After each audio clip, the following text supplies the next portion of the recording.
자, 이번 특종, 당시 언론에서는 이 끔찍한 사건을 두고 전교 1등을 뺏긴 2등의 찬극으로 보도했었습니다. 자, 여기 자식을 잃은 슬픔과 억울함을 호소하는 부모의 인터뷰가 있습니다.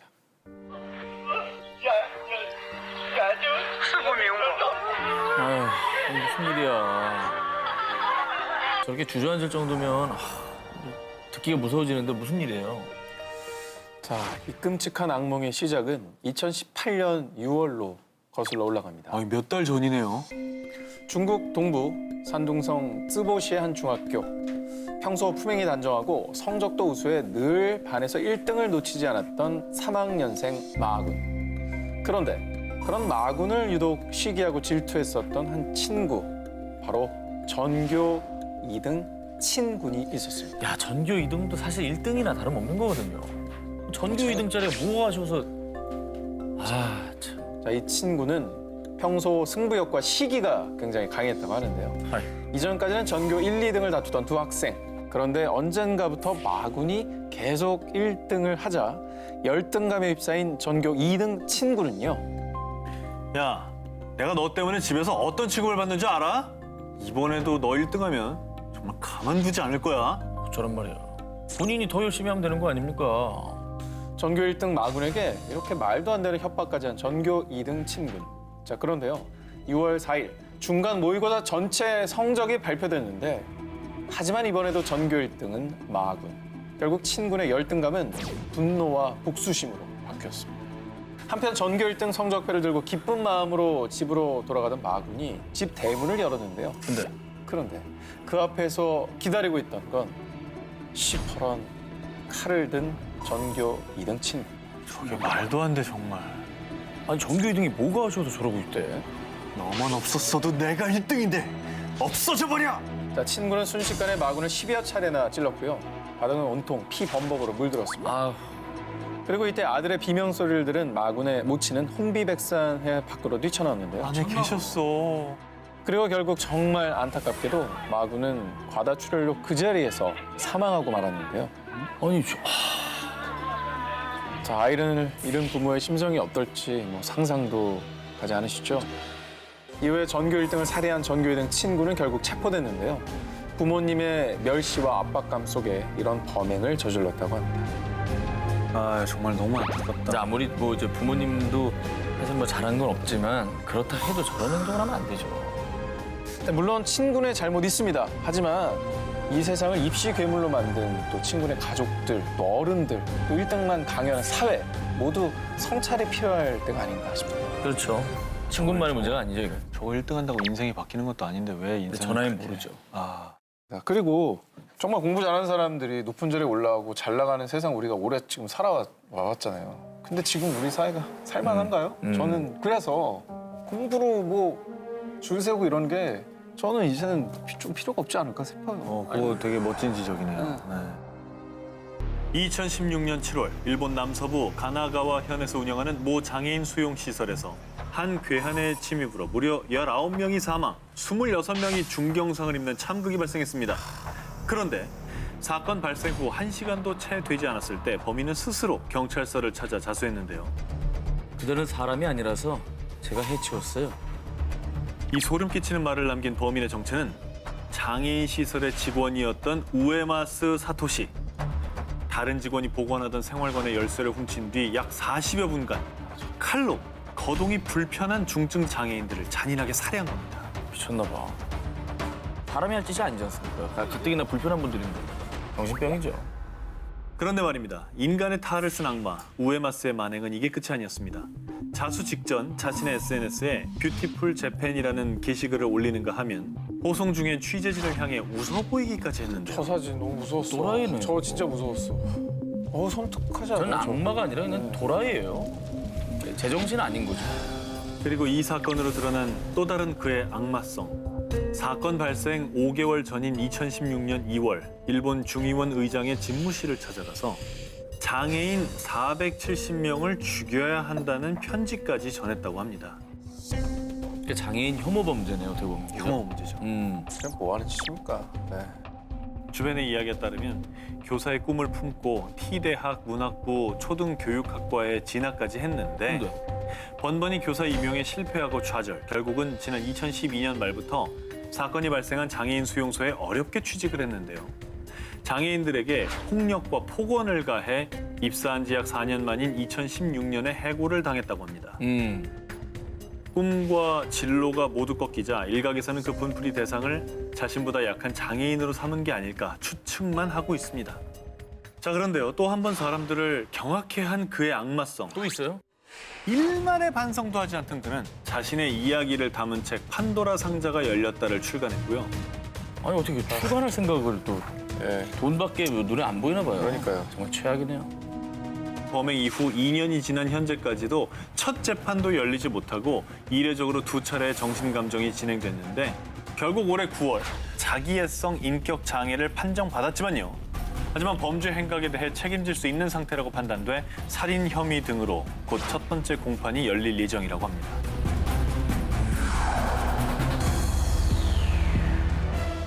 지난 2017년 11월 SNS에 올라온 한 영상이 중국 전역을 대충격에 빠뜨렸습니다.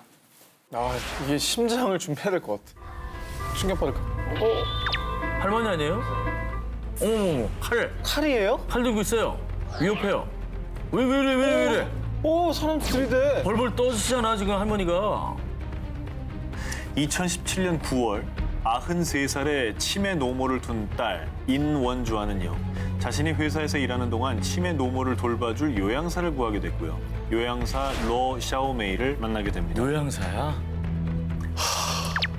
그런데 다정한 그녀의 모습에 안심한 것도 잠시.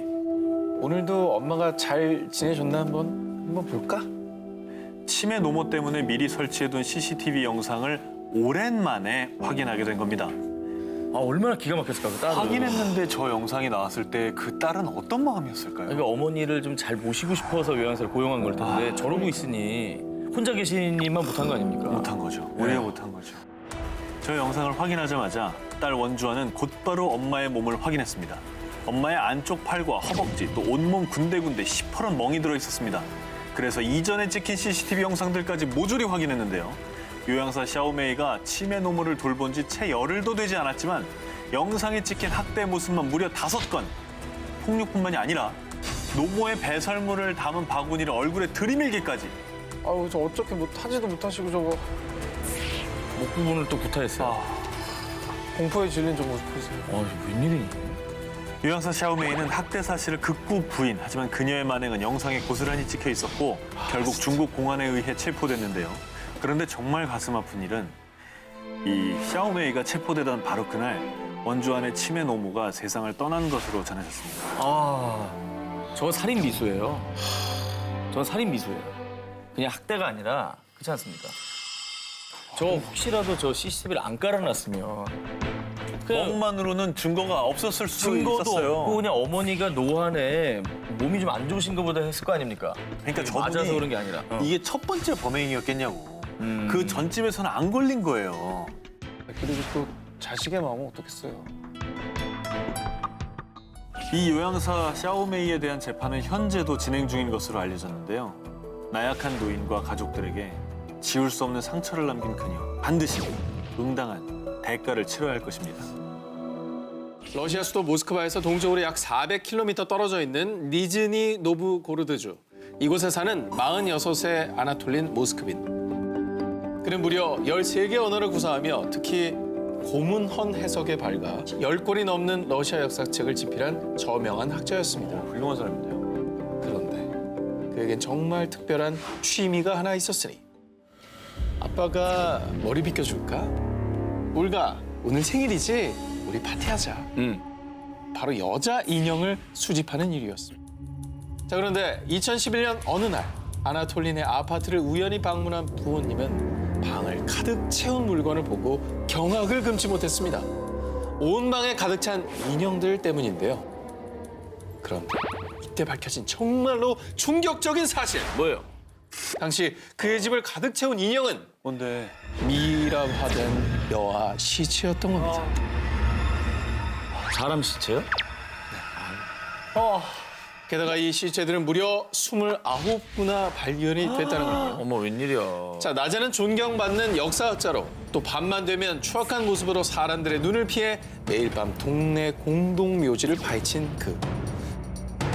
그는 그때마다 붕대와 약품을 이용해 미이라처럼 만든 뒤 어머머. 다시 또 여기에 드레스를 입혀서 전시해 놓았던 겁니다. 엽기다. 자, 무려 이 엽기 행각은 10년 동안 지속이 됐고요. 그가 무덤에서 꺼낸 여아 시체만 무려 159. 아니 진짜 상상도 못했어요. 아니 이게 부모들이 생각해요. 이게 말이 되냐고요. 나는 그 가족들이 정말 걱정돼요. 자, 러시아 전역은 물론 전 세계를 충격에 빠뜨린 이 사건. 자, 너무나도 엽기적이어서 그 누구도 선뜻 영화로 제작하지 못해왔던 게 아닐까요? 아, 이게 16이라니까 과연 이어지는 사건들도 얼마나 더 엽기적이고 충격적일지 저는 너무 상상이 안 갑니다. 뒤에 기사를 읽기가 무서울 정도. 진짜로. 진짜 오늘은 그래요. 자신들만의 세계에 빠져 살았던 영국의 한 쌍둥이 자매가 있습니다. 그 세계에서 빠져나오기 위해서 그들이 택한 건 죽음이었습니다. 1982년부터 주말이면 어김없이 영국의 B 정신병원을 찾았던 영국의 저널리스트 마저리 윌리스. 그녀는 8, 90년대 영국 전역을 큰 충격에 빠뜨린 쌍둥이 자매 준과 제니퍼를 인터뷰하기 위해서 병원을 종종 찾았던 건데요. 그러던 어느 날 마저리를 본 쌍둥이 동생 제니퍼는 의미심장한 말을 건넵니다. 하절이 전 죽어야 해요. 왜냐하면 준과 저는 그렇게 약속했거든요. 제니퍼는 대체 왜 이런 말을 했던 걸까요?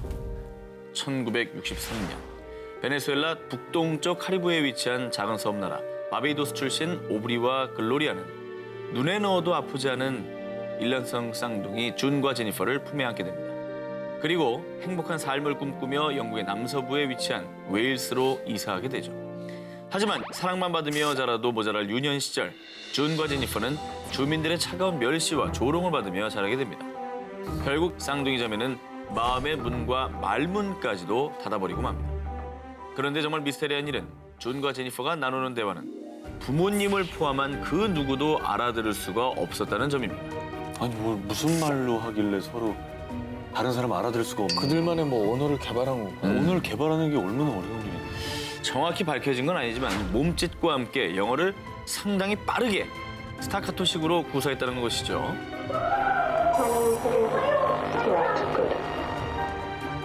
그래서 사람들은 이 자매를 두고 침묵의 쌍둥이, 악마의 쌍둥이라고 불렀습니다.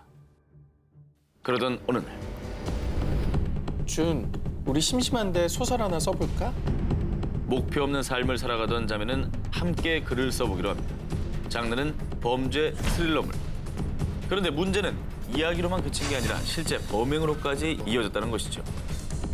1981년 절도와 함께 건물 3곳의 방화를 저지른 준과 제니퍼는 1982년 18살의 나이로 법정에 선 뒤 정신병원에 갇히게 됩니다.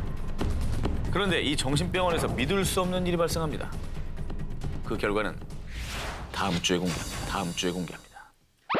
아니 이렇게 쉬워 보여요? 예, 아니 이렇게 하기엔 예고가 너무 긴 거 아닙니까? 기사 지금 4개 읽은 사람인데 오늘도 너무 체력이 왜 이렇게 빠져요? 너무 힘들어가지고요. 예. 그 정도로 궁금해 죽겠어요. 귀가 궁금하죠. 네. 그 정도로 궁금하죠. 그러니까. 말씀드리겠습니다. 각자 독방을 쓰던 제니퍼와 준은 매번 서로 입이라도 맞춘 듯 한 명은 굶고 한 명은 과식하고요.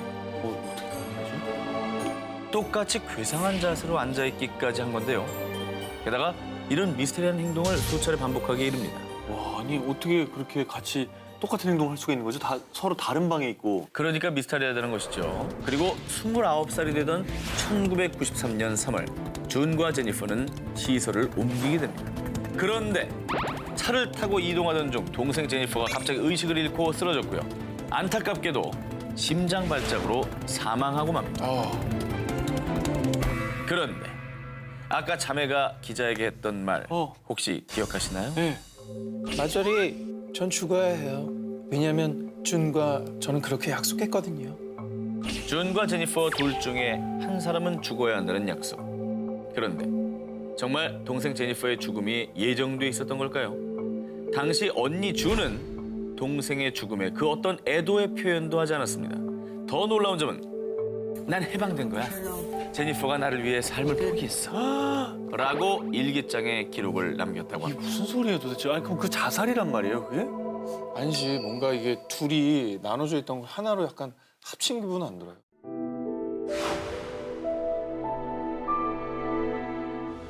캐나다 세일리시 해안의 제다이아 섬을 찾은 한 가족.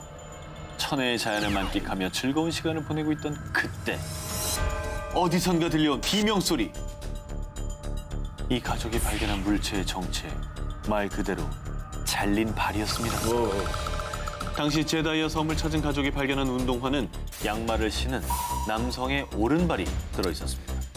그리고 이로부터 일주일 후 인근의 가브리올라 섬에서도 또 다른 남성의 오른발이 발견되더니 무려 12년 동안 운동화를 신은 잘린 발이 18개나 발견되고 맙니다.